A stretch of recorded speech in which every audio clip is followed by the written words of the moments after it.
Hey everyone, this is Don Edwards, Integrated Martial Arts and Fitness. Thanks for joining me. This is actually the third video that we're doing on, it was a topic called Unplug Your Child. Hopefully you saw the first two videos.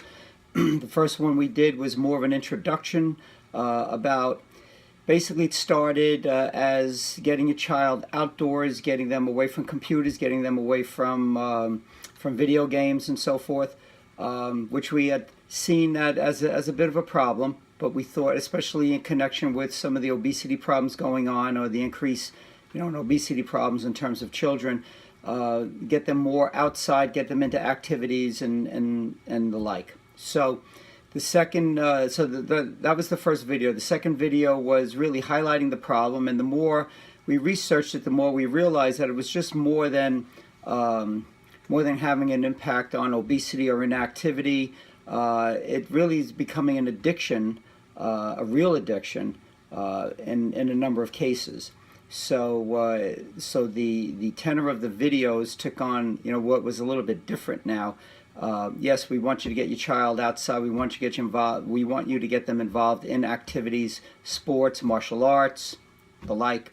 But we also wanted to highlight the awareness of the potential dangers of a lot of these games, and we had gone on to list some of the games. If you look on the first video that we did, which is up on our Facebook page, I put a notation on. There was a pretty long list of games that you need to be very careful of. A lot of them were internet-based games where the children, where they go on the internet and they're playing on the net. And there were other games that were just addictive in terms of the way that the games were designed. And it's not saying addictive or that child just likes to play it. There are physical, there's physical evidence that that correlate the addiction in these video games with like alcohol addiction, for example. So it's a real thing. And in extreme cases, therapists are definitely warranted, in terms of dealing with child, teenage person, or adult. Okay, so it definitely has it definitely can be across the board. Okay, what I wanted to do in this video is really just highlight some of the strategies or actions that you can take to help minimize this. Not to say take the video games away entirely, but just some of the things you can do if you find that your child is playing these games a little bit too much or more than you would like. These are some of the things that you can do. Okay, so that's what we're going to address in this particular video today. If you feel that it's really an extremely bad problem, just seek some professional help, in terms of dealing with that, and then they can take you through something that's probably a little bit more intense in terms of somebody that has a real strong addiction to games. Okay. First, my main thing is you want to minimize the downtime. Okay, so minimize a child's downtime, minimize their opportunity to say, all right, I want to go, I have nothing to do, I'm going to go play a game today. And a number of ways you can do that. One is get them involved in groups. And for example, like social groups, okay, social groups in school, a lot of things going on in schools that they could be involved with after school, after school activities. So research that, get involved in the school, get on a PTA, just make sure that you have a strong involvement in that so you can kind of guide them or steer them into these particular activities. Sports obviously, is an obvious one, through the rec center, through the school, through the town.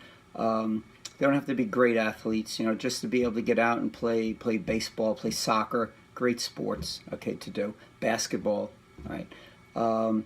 Martial arts is another thing. Obviously, we're a martial arts school, but we're not saying that this is the only thing, but it is one of the things. And one of the benefits of the martial arts, obviously, is not only is there great physical activity and they're learning a skill, they're setting goals, they're reaching those goals. So there are objectives that they have to attain. A little bit like a video game, if you will, but from a much more healthy and physical side to it. Okay. Plus the respect, courtesy, things that they learn there that you don't really get in some other activities. So a well-structured program is, you should research that. That's, if look at the instructors and so forth. Even with the sports teams, you want to make sure that they run correctly, that they're not demeaning to the child and not demoralizing to the child, that you don't want to give them a false sense of everybody wins, because that really isn't the case, but you want something that's going to build character in them as well. Okay. We talked about community action, or we said groups, look to schools, but also community action groups. Okay. This you can research. You can research this online, and you can find a lot of different things for kids to get involved with in your community. I wouldn't give you a list here because it's specific to community, but check that out. Check out your own community and see what's available to them. You can probably go down to town hall. There's probably literature that you can get there. So there's a lot of things that you can get them involved in. So you want to minimize their downtime. That's the main thing there. The other thing that you can look at is setting rules. Okay, so these should not be open-ended where they can get on a computer as long as they want, play video games as long as they want. So you want to limit them, and that really depends on you. If you can say, all right, you can play this game for a half hour a day, that's it, or you can get on the computer for a half hour a day, that's it. And that would be the first step. Also, tie it into doing chores at home and doing homework. You can't do that. You can't play for that half hour until these particular chores are done. It's always good to give them some responsibility appropriate to the level of the age of the child. So the chores and homework is done. Okay, once that is done, you can have a half hour of video game, or combine it with video game TV, however you want to structure that. But you need to set some kind of guidelines and some kind of rules with that. Okay. And prohibit certain games. Again, we have a list on, I believe it's under the first video we did on our Facebook page. It's a pretty long list, but of games that you need to be careful of. I think it says what is safe, what is unsafe. Okay. Watch the online games. You should know where your child is going online. Okay. So it's not good just to have them be able, with their own password, get in and go. So you need to really watch that. Okay. You should also say, and you have to watch with these games, if they're playing multiple player games online, you don't know who they're playing with on the other side, and you know what conversations are being had and what connections are being made. So you need to be very aware of where they go. Okay. The other thing that I would recommend doing is set passwords on your computer, whether to get on the computer itself, that only you know that password, so they can only get on that computer when you allow them on that computer. Right? And that's probably the safer thing to do. The earlier you start that, then the more of a norm it becomes. Okay. Watch the phones. Everybody's got a phone. All right, a lot of games being played on phones. They have access on their phones, so it's pretty much a computer today. So you need just to be very aware and involved in their activities and what they're doing. Okay. The other thing is screens in their room. I'm sure, I don't want to say everybody, it depends on the neighborhood and the area, but it's not uncommon for a child to have a TV in their room. Okay, and or to at least have a computer in their room. Right, and that's really the problem. To have the monitor in the room, have an iPad or something that they can take with them. That probably isn't the best idea. Again, because it's hard for you to monitor that. Any screens that you have in your house should be visible. Like, you can walk by, you can see what's going on. So nothing should be, away from you or locked away from you. Okay, so you want to make sure that you can see and that you have access to anything that they're doing. Check their phones. You can check, you can check through the internet on their phones, see where they're going, see where they've been. All right, and that should be a random thing. If the child is giving you a hard time about that, that should raise suspicions right there. Okay, so you check their computers, check their phone, and you can check a browsing history and see where they're going, what's being done. You should have access to their messages as well. Okay. You want to avoid a confrontation, though. Depending on how intense the child is or the person is in terms of playing these games, you don't want to go cold turkey, especially if they're having a real big problem with it. It's like If a person has an alcohol addiction, you cut them off entirely, the repercussions could be worse. Okay, so in that case, that's when at the beginning I recommended that you see a professional help for that. So you definitely want to avoid confrontation. A big thing is just spend as much time as you can with your child. I know a lot of you probably do. Some of you may not be able to, but that's something that you just have to be aware of. You want to be involved with them.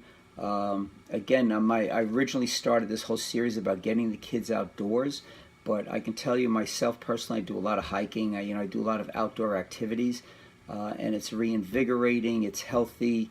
It just gets them out of the four walls. It gets them away from the electronic stuff. And there's nothing like getting out into nature, hikes and even projects, even again, community service projects that get you outdoors. Like I personally, I got involved a couple of years ago with a Eagle Watch program. Okay, and it involved getting up early, driving an hour or two to the location, spending the morning outdoors, and as cold as it would get, it didn't make any difference. It was worthwhile. I just felt invigorated, and you'll be surprised how many older children and teens I saw there. As being one of the monitors, cars coming in, car full of kids, they'd come out. We had scopes set up. They would look through the scopes, and the looks on their face when they would see an eagle sitting in a tree was just priceless. So you would be surprised. You may say, "Oh, my child will never do this." You would be shocked at how they definitely would do something like that. Camping trips. The more you get them involved in outdoor activities, the more they'll want to do that, and the more they'll pull away from sedentary things like gaming and computers and stuff. So that's very, very important.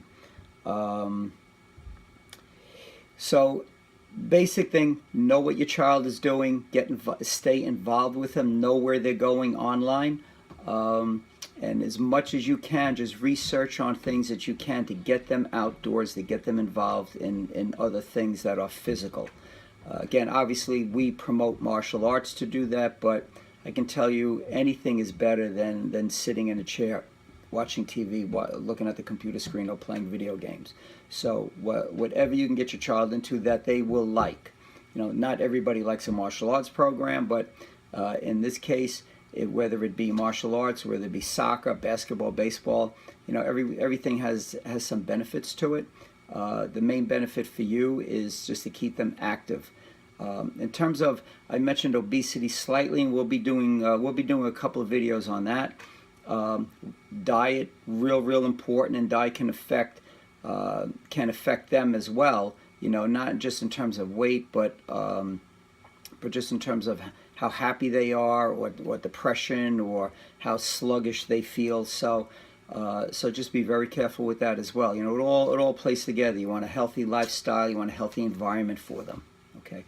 I hope these 3 videos helped. Any questions that you have, we're at www.imafit.com. Okay, and we'll have the address will be on the front of this video when I'm done recording it.